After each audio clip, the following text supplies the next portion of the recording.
tema ya, ada politik, ada kebijakan, ada pendidikan, ada Islam, dan juga ada Indonesia. Barangkali kalau mau dibuat temanya ada berapa tema itu, politik dan kebijakan. Pada dasarnya ada dua tema ya, pendidikan Islam itu menyambung daripada kebijakan itu, jadi dua tema. Saya mengambil apa namanya ini pengertian dulu ya, pengertian secara bahasa dari KBBI. Kalau diartikan politik itu ya, ini politik itu adalah segala urusan atau tindakan, bahkan ada yang mengartikan dari KBBI ini kebijakan atau siasat. Jadi itu politik ya.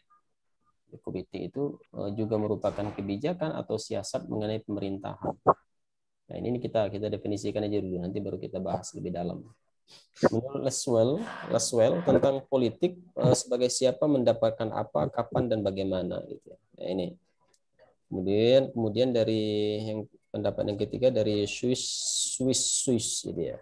Politik adalah perebutan kekuasaan. Nah, ini yang biasa barangkali kita dengarkan di media-media massa, TV ataupun juga pandangan masyarakat secara umum ya. Jadi, kalau sudah bicara politik itu pasti perebutan kekuasaan. Ternyata memang dikemukakan oleh pakar-pakar politik. Oleh Joseph itu katanya untuk masalah pusat. Jadi politik itu pada dasarnya untuk masalah pusat katanya.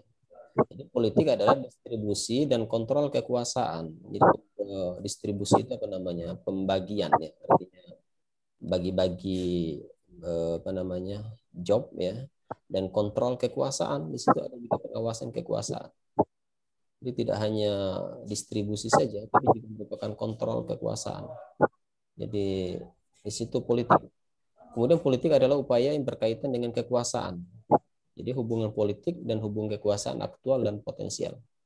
Ini masih batas definisi. Sebentar.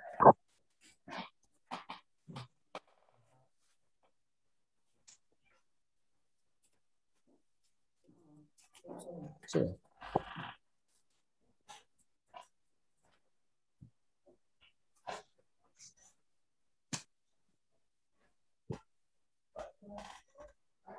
Sebentar. Oke. Ya, kasih. Saya ngajar, Pak.